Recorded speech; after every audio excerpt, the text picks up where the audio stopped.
Okay, Maddie, now we're going to look at your underwater view on your butterfly. So as you're coming forward, again, as you get to this point, the head should be lower. So if we finish the stroke a little further back, where your hand should be is up here. Sorry, that's not going to work. Hand should be up here, head should be down here, and then the hips are up here. So we call it the inverted triangle or power triangle in fly, and we're always looking for that as coaches. It tells us that you're breathing in the right spot, your timing's good, and it allows us to see where you are when you start your catch. And every time someone enters a little bit late with their head and then they try to pull back, they get this position here where you're really wide, trying to start that pull. Even though you entered in front of the shoulders, just the hands really slide out wide if your head is at a shallow angle when you're coming into the water with a late breath. So we would need to be a little bit more narrow there. Once you get past that point, you got great feel for the water. So you get a vertical forearm very early. Your hands come in very tight under the body. That's where you're going to create a lot of power. I think most of your fly stroke is created here. If we can get that breath in the right spot, the power that you create here is going to be so helpful in terms of you having a faster butterfly. But until we get the timing of the breath right, to get the chin lower in the breath, it's going to disrupt your head, the angle of your stroke, and the width of that pull at the start of the pull. And it's also going to affect the back part. And if I rewind to where you exited the water, again, you can just see how much the elbows are bent as the hands are exiting the water. So instead of straightening those arms, you're here and the hands are coming out early in a bent arm angle, and we want to actually finish straighter arm to really get the power of the tricep in terms of the pull, and that's going to give you a little bit more time to recover and time that breath a little bit better, as we keep talking about. But again, you're coming in and it's just you're a little too flat at this point. Hips are high, that's great, and you're in a good position body-wise, but your head and chest are just a little too flat. They're too close to the surface. They should be a little deeper at this point. And you get there here, but that's a little bit late, and that causes this wide stance on your pull that we really want to be more narrow at that point. You get back to this position here, which is good, and then straighten through.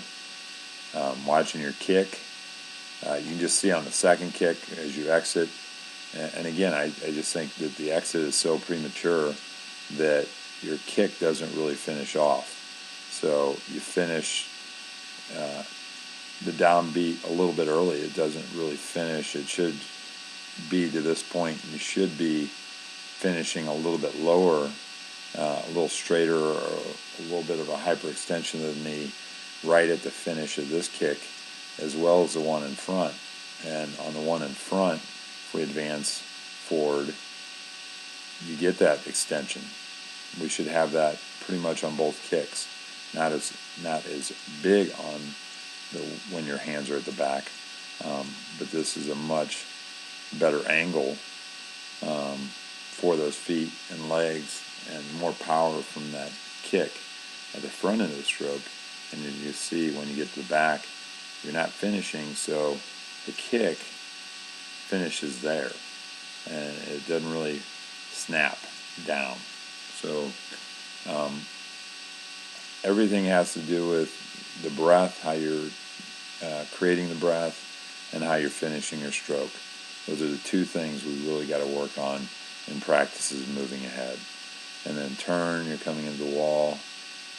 Again, just lifting that head a little bit early. The other mechanics from underneath are good. Knees pull up tight to the body. Just a little bit vertical. I'd like to see you back a little bit when the feet hit the wall. Feet hit low, and I think that's all where the head is. you know, your feet are angled here and they're angled sideways, maybe even a little bit up, but they want to be up here and angled up more. So they'll finish a little bit higher. And I think if you get the head to stay down a little bit longer, it's going to be a faster tuck, and your feet will be a little bit higher on the wall when they finish. And then your push off is, again, once your feet are at that angle, the push off is going to be a little bit shallow. And I think if you can get your feet here, you're going to be on a little deeper angle into your push off, which is going to help your kick out. And then as we watch the kick out, you know, again, what you did so nicely on your swim was getting those kicks down, and you can see here, chest is down and your feet are finishing kind of flat, and we want to finish, we want to have the body line a little bit straighter,